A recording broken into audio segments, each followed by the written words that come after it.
I, 27F, need help processing something that happened during our recent vacation, but first, let me give some background.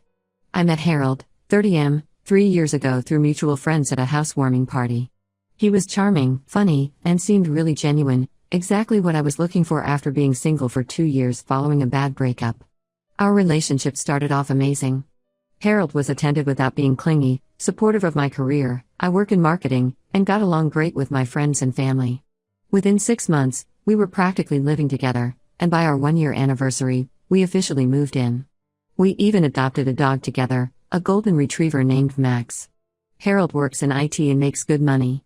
We love traveling together and try to take at least 2 big trips every year, plus weekend getaways whenever we can. We've never had any major issues except when alcohol gets involved at social events or on vacation. I didn't see it as a pattern at first, but looking back, there were warning signs I ignored. The first incident happened about a year into our relationship. We were at his company's Christmas party, and Harold got pretty drunk. One of his co-workers was telling me about a project they were working on, and Harold suddenly appeared, put his arm around me really tight, and started making weird comments about how the guy was trying to show off for me. It was embarrassing, but I brushed it off as a one-time thing. Then last summer, we were at a music festival in Nashville. We'd been drinking at the hotel bar when this cool couple started chatting with us.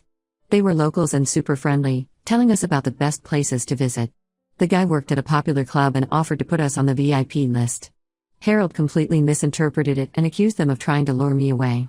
He caused such a scene that hotel security had to get involved. That night in our hotel room was terrible.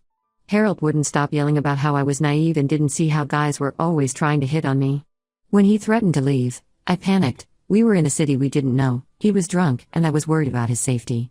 I tried blocking the door, but he physically moved me aside to get out. Security came up because of noise complaints and threatened to call the police. After that incident, we had a serious talk. Harold apologized profusely, admitted he had overreacted, and promised it would never happen again. He said he sometimes gets insecure because his last relationship ended badly, though he's never given me details about what happened, and alcohol makes these feelings worse. I believed him because when he's sober, he's never jealous or controlling. He encourages my friendships, supports my career, and is genuinely proud of my achievements. Fast forward to last week. We were at an all-inclusive resort in Mexico, a trip we'd been planning for months. The first day was perfect. We explored the resort, relaxed on the beach, and enjoyed some casual drinks by the pool. Day 2 started great too. We joined the resort's beach party, had some cocktails, and were having an amazing time. A group of guests invited us to join their beach volleyball game. They were 2 couples and a few single friends who'd all traveled together from Canada. Everyone was friendly and fun, and I was having a blast. But then I noticed Harold's mood starting to shift. One of the guys, Mike, was chatting with me between games, asking about our trip and recommending activities at the resort since their group had been there for a week. Suddenly, Harold stormed over, grabbed my arm, and started accusing Mike of hitting on me. I tried explaining that we were just talking about the resort, but Harold wouldn't listen.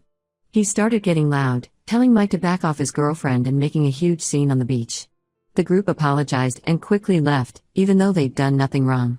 I thought we could salvage the day if we went back to our room to cool off, but that's when things got really bad. Harold started screaming about how I was flirting with Mike, how I always attract attention from other men, and how I probably enjoyed it. I kept begging him to lower his voice because we were in a hotel with thin walls, but he just got louder.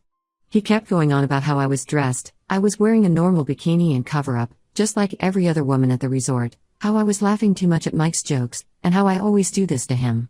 I was trapped in the room with him yelling for almost an hour before security finally came because of noise complaints. The next morning, we had to go to the resort manager's office like children being sent to the principal. We both had to sign papers acknowledging that one more incident would result in immediate eviction from the resort. I've never been so humiliated in my life. The rest of the vacation was tense. I was constantly worried about running into the volleyball group or having the staff judge us. My best friend Sarah has never really liked Harold. She says he gives off weird vibes when he drinks, and after the Nashville incident, she told me to be careful. But my sister Amy thinks I'm making too big a deal out of this because Harold is otherwise a great boyfriend who treats me well and has a good job. She says all couples have their issues and at least he's only like this when he's drunk. We've built a life together over the past 3 years. We have Max, we're talking about buying a house next year, and our families get along great. His mom treats me like a daughter, always including me in family events and asking when we're going to give her grandchildren. When Harold is sober, He's the man I want to spend my life with. But now I'm staying at Sarah's place, trying to figure out what to do. Harold keeps texting me saying he'll never drink again, that he'll get help, that he'll do anything to fix this. He sent flowers to my office, and even had his mom call me to plead his case. I don't want to throw away a 3-year relationship over something that only happens when alcohol is involved, but I also don't want to spend my life worrying every time we're at a social event. I love traveling and going out with friends. I don't want to live in fear of the next incident or feel like I have to monitor his drinking. Am I overreacting? Should I give him another chance since he's only like this when he drinks? Or is this a bigger red flag than I'm willing to admit? Update 1. I wanted to give everyone an update on my situation. After staying at Sarah's place for 5 days, I decided to go back home. Harold seemed genuinely remorseful, and I wanted to believe things could change. He had already poured out all the alcohol in our apartment and even deleted his favorite drinking app where he and his friends planned their weekend bar crawls. The first few days back were okay. Harold was being super attentive, cooking dinner, taking Max for extra walks, and really trying to show he was serious about changing. He even suggested we start looking at houses again since that was our plan before the Mexico incident. I was still cautious but thought maybe we could work through this. Then yesterday happened, and everything changed. I was going through our vacation photos because there was an issue with some spa charges on our resort bill that I wanted to dispute. I connected my phone to our shared laptop to upload the photos, and that's when I noticed a folder I hadn't seen before. The folder was labeled Evidence and was hidden in a subfolder of Harold's work documents. I know I shouldn't have opened it, but something about that label made my stomach turn. What I found inside made me physically sick. There were hundreds of photos, all of me, taken without my knowledge. Photos of me talking to male co-workers at office parties, chatting with our friends' boyfriends at barbecues, even just ordering coffee from male baristas. Each photo was dated and had notes attached, laughing too much at John's jokes at office party. Touched Mark's arm while talking about his new job. Spent 15 minutes talking to Coffee Guy about his tattoos. The Mexico photos were there too. Dozens of shots of me playing volleyball, talking to Mike and the other guys from the group. Harold had been secretly photographing me the entire time, even before his blow-up. There were detailed notes about what I was wearing, how I was standing, who I was talking to. When I confronted Harold about the photos, he initially tried to deny knowing about the folder. Then he claimed it was his friend Tom who suggested he document my suspicious behavior because Tom's girlfriend had cheated on him, and he wished he'd had evidence. Finally, after I threatened to leave again, Harold broke down. He admitted he's been taking these photos for months. He said it started after his company's Christmas party last year, when he saw me laughing at his co-workers' jokes. He convinced himself I was flirting and decided to start documenting my behavior as proof.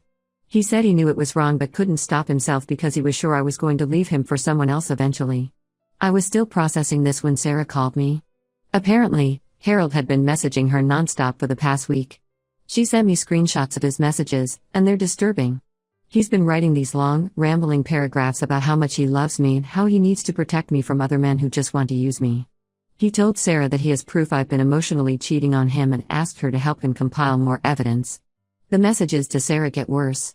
He's been describing in detail every interaction he's seen me have with other men, even things like the grocery store clerk helping me with my bags or the maintenance guy who fixed our dishwasher last month. He's created this entire narrative in his head about how these men are all trying to steal me away from him.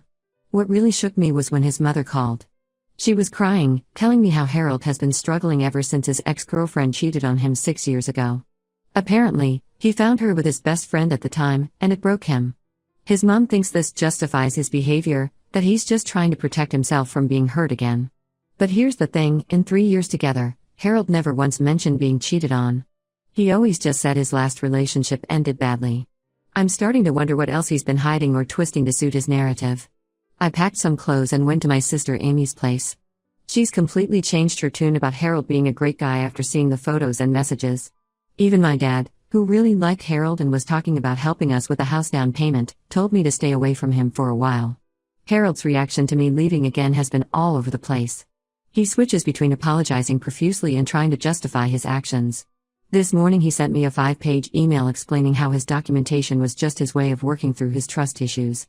He said I'm punishing him for being honest about his feelings and that if I really loved him, I would understand why he needed to do this. I blocked him on my phone, but he keeps creating new email addresses to contact me. He's even started reaching out to my friends on social media, telling them his side of the story and asking them to talk to me. A few of our mutual friends have stopped speaking to me because they believe I'm overreacting and should give him another chance. Right now, I'm scared and confused. The man I thought I knew, the one I lived with and planned a future with, feels like a complete stranger. I keep thinking about all those photos, all those notes, all that time he spent watching and documenting my every move. How did I not notice? How many of our happy moments were real, and how many were just him waiting to catch me doing something he could add to his evidence folder? I don't know what to do next. Part of me wants to confront him about everything, to understand why he did this, but another part of me is afraid to be anywhere near him right now. Amy thinks I should file a police report about the photos, but I'm not sure if what he did was technically illegal since most of them were taken in public places.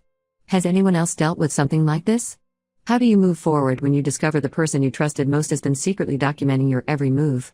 Update 2: A lot has happened since my last update, and I discovered things that made me realize this situation is much worse than I thought. Harold's best friend Tom reached out to me last week through Sarah because he was worried about Harold's behavior and felt guilty about keeping quiet all this time.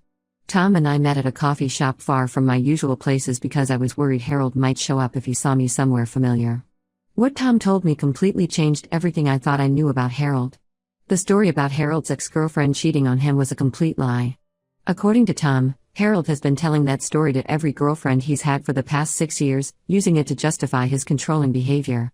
In reality, his ex left him because he became obsessively jealous and would follow her around, just like he did with me. Tom showed me old messages between him and Harold's ex from back then. She had reached out to Tom for help because Harold was showing up at her workplace, claiming she was flirting with coworkers. He would take photos of her talking to male colleagues and create huge scenes at her office events. It was exactly the same pattern. What's worse is that Tom revealed Harold has done this with every girlfriend he's had since then. He starts off being the perfect boyfriend, then slowly becomes more controlling, especially when drinking. The alcohol isn't really the root problem, it's just his excuse for behaving this way. He uses drinking as a cover to act on his controlling impulses and then blames everything on the alcohol so people will forgive him. When Tom finished telling me everything, I felt sick. All those times Harold apologized and blamed the alcohol, all those promises to stop drinking, it was all just part of his pattern. I decided to confront Harold about this through email, thinking it would be safer than meeting in person. His response was terrifying. At first, he tried to claim Tom was lying because he was jealous of our relationship. Then he sent a barrage of emails calling me naive and stupid for believing Tom over him. Finally, around midnight, he showed up at Amy's house completely drunk. He started banging on the door, yelling that he needed to talk to me and explain his side of the story. Amy told him to leave or she'd call the police, but he wouldn't budge. He got in his car and just sat there, parked outside her house, calling and texting me nonstop. The messages kept getting more erratic, switching between begging me to listen to him and accusing me of ruining his life. We ended up having to call the police to make him leave. The officers found empty beer cans in his car and arrested him for public intoxication. He spent the night in jail, and I thought maybe that would be a wake-up call for him. Instead, he started posting things on social media about how I was making him look crazy and ignoring his side of the story. He even posted some of the photos he'd taken of me, trying to prove to everyone that I was the one who had been inappropriate with other men. When I blocked him on social media, he found my LinkedIn profile and started sending me messages there. He even contacted my workplace through their general email, claiming he needed to reach me about an urgent family matter. Thankfully, my boss was understanding when I explained the situation. His family is still trying to defend him. His sister called me yesterday, crying about how I'm ruining Harold's life by getting the police involved. She said I should have just talked things out with him instead of escalating the situation. She even tried to guilt-trip me by saying Harold might lose his job if people find out about his arrest. I filed for a restraining order. The police were actually very helpful when I showed them everything, the photos he took, the messages he sent to Sarah, the footage from Amy's security camera of him refusing to leave her property, and the threatening emails. They said his behavior shows a clear pattern of escalation that needs to be addressed. Tom has been really supportive through all this. He said he regrets not speaking up sooner about Harold's pattern of behavior with his previous girlfriends. He's agreed to provide a statement for the restraining order about Harold's history of stalking and controlling behavior. I'm staying with different friends each week because I'm worried about Harold finding out where I am.